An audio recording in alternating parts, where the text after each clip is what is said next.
Hi, everybody. It's Nancy Norbeck, and I want to talk to you this week about something that we touched on in my conversation with Nina Hart last week, and that is the idea of personas. So, if you listen to that interview, this will ring a bell. If you didn't, go back and listen to it. You can listen to it later after you watch this, it's fine. One of the examples that we talked about from Impro with Keith Johnstone was that there was a study where a bunch of straight-laced, boring, in air quotes, businessmen were asked to do a task, and then they were asked to do it again later while imagining that they were free-wheeling, loosey-goosey hippie types. Unsurprisingly, or maybe surprisingly to you, they did much more creative work when they imagined that they were hippies than when they thought that they were themselves. Now, here's the magic in this, and this is one of the things that we also kind of talked about in the conversation with Nina, but it is all throughout Impro, and that is this. Being a hippie in your imagination is taking on a persona. Now, if you look at the word persona and the word personality, you'll notice that personality is basically the same word with a couple extra letters. And that's because your personality is the persona that you think of as you. That persona tells you who you can and can't be in any given situation, or who you think you can or can't be in any given situation. We all have this. We all have this personality that tells us who we are, or who we think we are, or who we want to be, right? But we can all pretend to be someone else. It's a different personality. It's a temporary personality.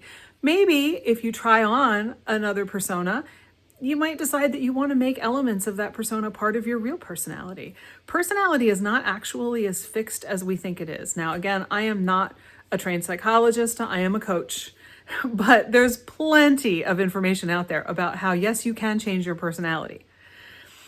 How much effort it takes is another question, but that's not what we're here to talk about. Basically, playing with personas is like being a little kid again and playing pretend, right? It's like little kids who play house, right? Somebody's mommy and somebody's daddy and somebody's the baby, and everybody plays that part. And then when it's done, everybody walks away and goes back to their regular lives. Your creative process can benefit from this same just pretend energy, as we saw with the businessmen who pretended to be hippies. And you could pick anybody. It doesn't have to be a hippie. You could pretend to be the Queen of England. You could pretend to be someone who works on a garbage truck. You could pretend to be a senator. You could pretend to be a high school kid. Anything that comes to mind for you is fair game. And the interesting thing is to see what happens to your creative process when you put on one of these personas. It's worth a try, even if it's just to let yourself be silly for a while. Silliness is one of the greatest keys to creativity that exists. It's part of why kids are so good at it, is that they have no qualms about being silly. It's just who they are.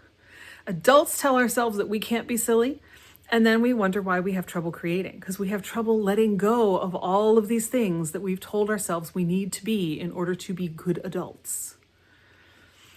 So I invite you to try putting on a persona and see what happens with your creative work or any other kind of work.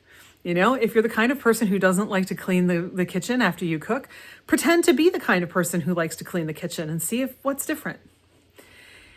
Any of these things can create wild new stuff in your creative process. You may not want to use all of it, but you will have created something, and you will have a little window into something else that works for you. So try it just as an exercise. Try it just for fun, because it should be fun, right? As I always say, if you're not having fun, you're doing it wrong. So if you need to inject more fun into what you're doing, put on a persona while you do it. You don't even necessarily have to tell anybody. It could be fun to see if they guess. And if they realize that you've done it, see if they can guess who it is. But just play with it. It's in the general spirit of play, and it can really open things up for you, especially when you're stuck. Play with it. Tell us what happens. I'm looking forward to hearing from you. And with that, I will see you next time.